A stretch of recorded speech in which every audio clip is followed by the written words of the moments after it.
Along the lines of not affecting the customer, particularly in financial services like Chase, do you know the reference to sheltered harbor? Not safe harbor, but sheltered harbor. I personally do not, no. Okay. And then along the lines of the disaster recovery question, how do you differentiate disaster recovery from protecting and isolating the data that's most critical? Well, to me, disaster recovery is I've had a failure of some sort, and the goal of any failure is to get it back up and running as quickly as possible and put in some interim steps. Protection is, at least our terminology has been,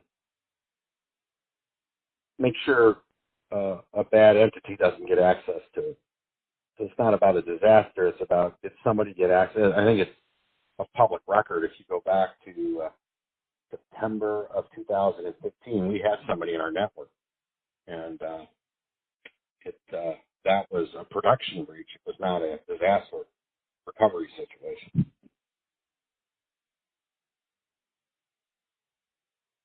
Excellent. Yep.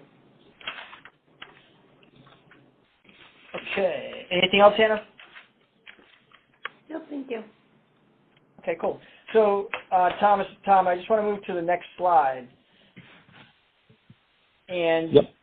really this slide is a brief list of the benefits of a customer coming onto the Iron Cloud solution. So which ones in that list of 5 kind of resonate with you the most?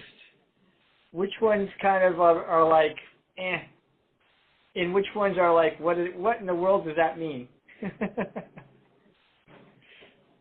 I actually like them all. Let's start from that. And since we've had this talk, I'm going to say something I'm sure you figured out. Mitigating risk is number one. Risk can destroy anything that me or my business wants to do whenever they want. So that's always number one in these days. I think from a business perspective, driving value from your data and operational efficiency, in our business case, we always have to illustrate how that's going to be. And that would be ranked, those are equal for number 2. Yeah. Number 4 and 5 are more of those IT techie things. They're probably tied for number 3. And the way we deal with that is that's what we were talking about earlier in the RFP, talking to the vendors, talking to the users, checking out what Gartner says on their Magic Quadrant, maybe doing a test internally, or getting some of your metrics if you've done a test. The 4th and 5th bullet are more about, I assume you have that, you got to prove it.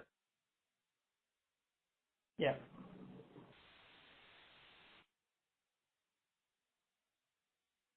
And are there benefits on this that aren't on this list that you'd like to see? Like, so before we talked a little bit about interoperability, right, and being able to connect easily to the environment that you have.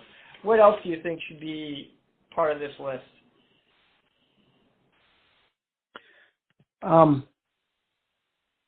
I think, and I don't know how I'd word it, but what's jumping to mind is something about speed of deployment. The banks are shifting, we used to do these 24-month projects, and 30% of them would die before the 24 months were up because they were so big. Today, everybody's shifting more to an agile approach. And if not agile approach directly, an iterative approach where you wouldn't really have a 24-month project. You still might do 24 months of work if it was going across large pieces of the business, but you got to have deployments every 3 months or 4 months. And what resonates to the business users and IT and the big banks today is someone that says, I can have my first deployment in some reasonable time frame. And the day we get the contract signed, 90, 120 days. And then every 90 days after that, we're going to, deploy some other capability and we keep building upon it. Maybe that's under your term operate within progressive information architectures, but I don't know. Those words seems like what I'm saying might be a little outside of that, but